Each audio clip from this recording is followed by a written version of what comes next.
Good morning. Today we're going to go down to Big Spring Park and we're going to learn a little bit about the history, where it gets its name, who found it, and we're just going to see what we can learn about the park. There's little placards that kind of give you a history. It's called the Water Trail, the Big Spring Trail. So we're going to take the Big Spring Trail today and learn a little bit about Big Spring Park. It's a park and it's big and it's a spring. Hence the name Big Spring Park.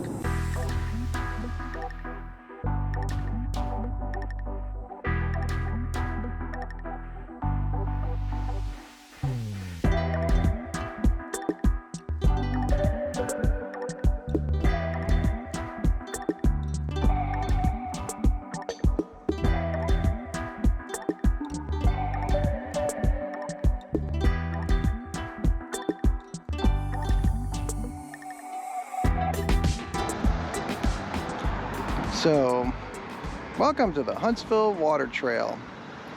A Big Spring Park, a celebration of the city's history, spirit, and ingenuity.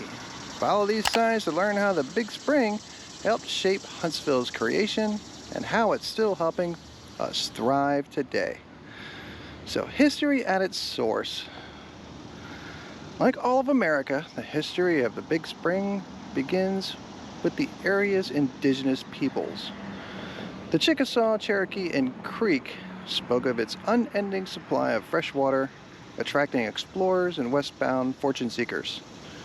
The first non-native settlers, Isaac and Joseph Kreiner, arrived in 1804. Instead of staying at Big Spring, they settled near modern-day Newmarket. Why separate themselves from the spring's bounty? Big Spring was entirely overrun with rattlesnakes. The first brave soul to challenge the Rattlers' dominion was John Hunt. He finished the Kreiner's cabin, fought off legions of snakes, sent for his family, and named the area Hunt's Spring. Despite Hunt guiding many more settlers there, people renamed the area Twickenham. But after a few years later, the town was renamed Huntsville in his honor. These new settlers saw potential in the spring and the town, including a man named Leroy Pope, who would play an important role in their future. So there you go, there you have it. Huntsville was named after the guy that killed all the rattlesnakes. Nice. Who knew, right? Making the water work.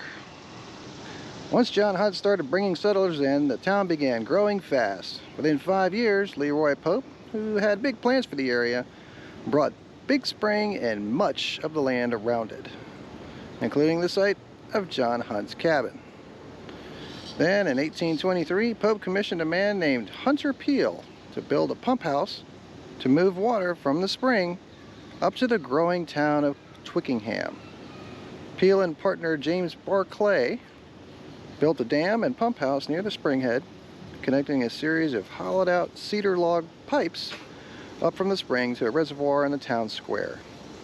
The new system provided the town with fresh water, and along with a man-made waterfall and hydroelectric engine, helped power businesses and pump water to fight fires. Pope, Peel, and Barclay's system ultimately became the foundation of Huntsville Utilities Water Department, the oldest water system west of the Appalachian Mountains. Look at all the baby ducks.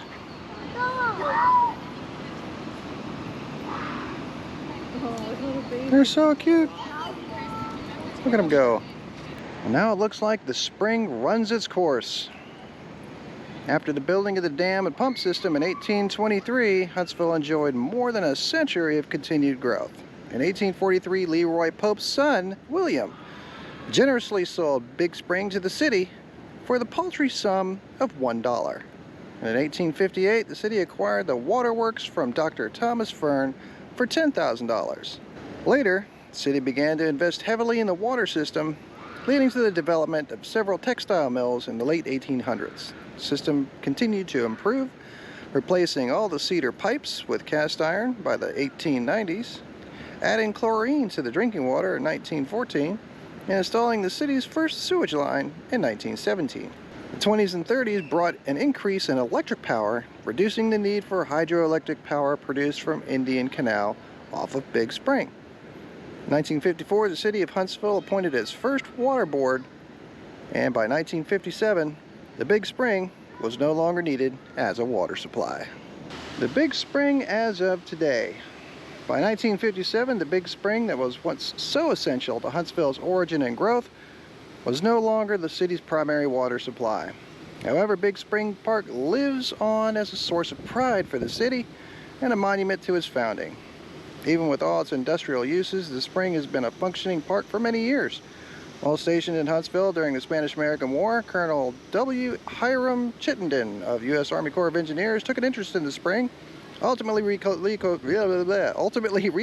the pump house, installing a fountain, and lining the lagoon. The Big Spring still generates 7 to 20 million gallons of water per day, a source of natural beauty around which the community can congregate and connect. The park has been home to numerous events and is celebrated as the central feature of downtown Huntsville to this day. I would say that that's true. So this is the site of the First National Bank, and it is also the site of John Hunt's cabin. If we go over here, we can see Big Spring right down the hill. So you can probably imagine what this must have been like 100 years ago. This whole rock cliff would have been filled with rattlesnakes. Tasty, tasty rattlesnakes.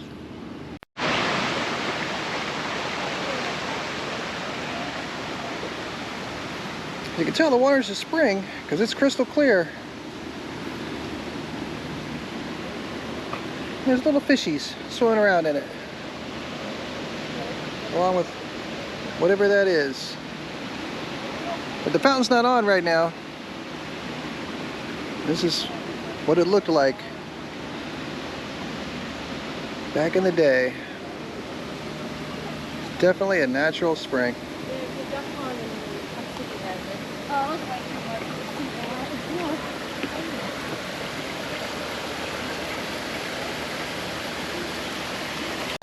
So here's station number 5 for the Huntsville Water Trail.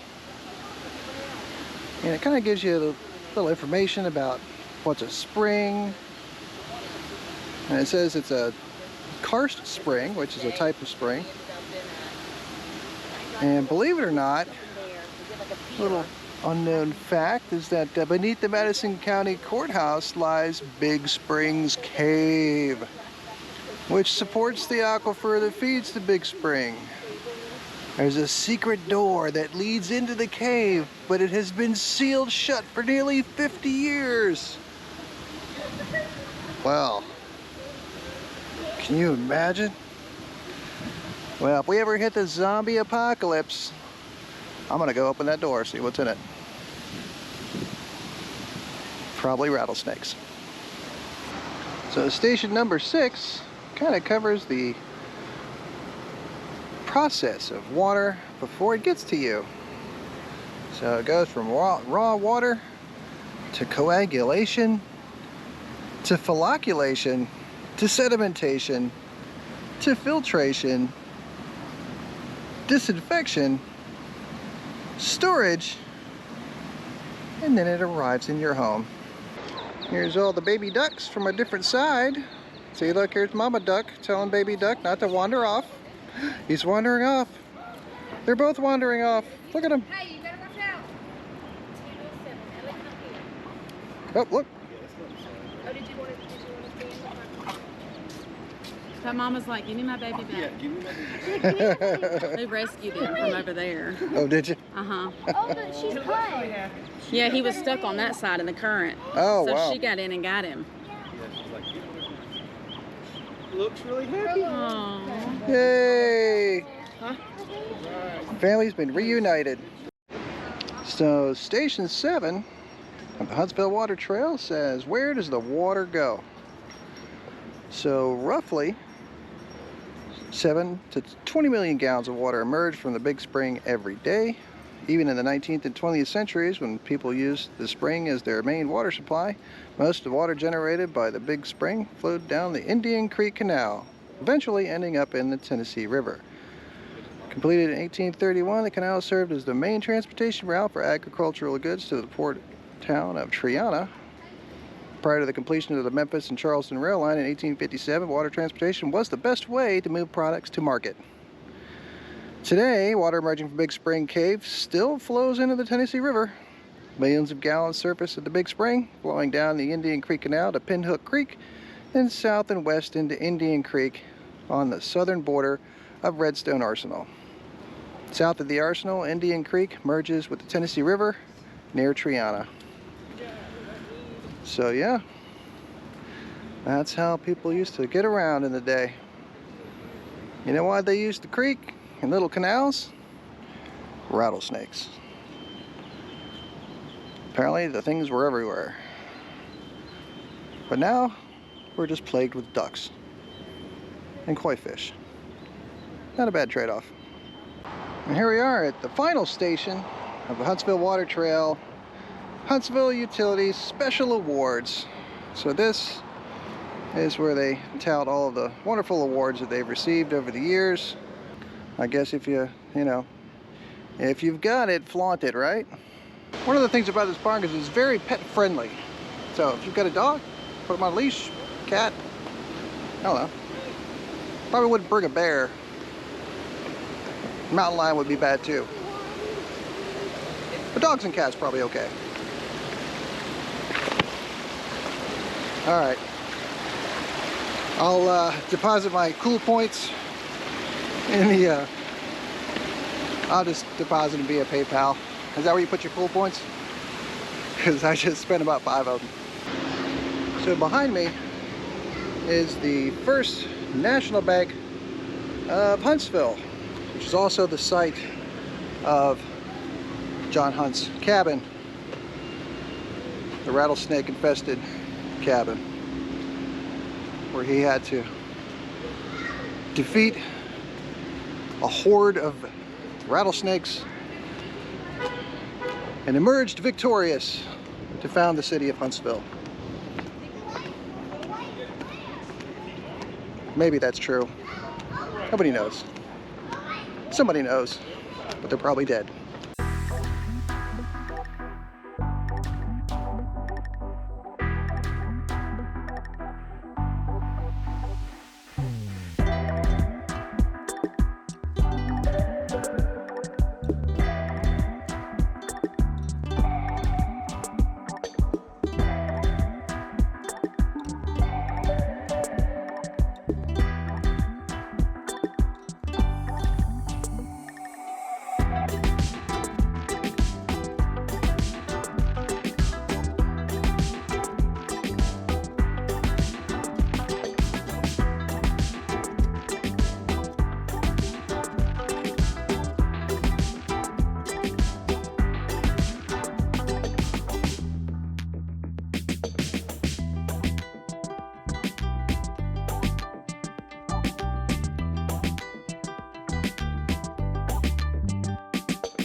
So there you have it.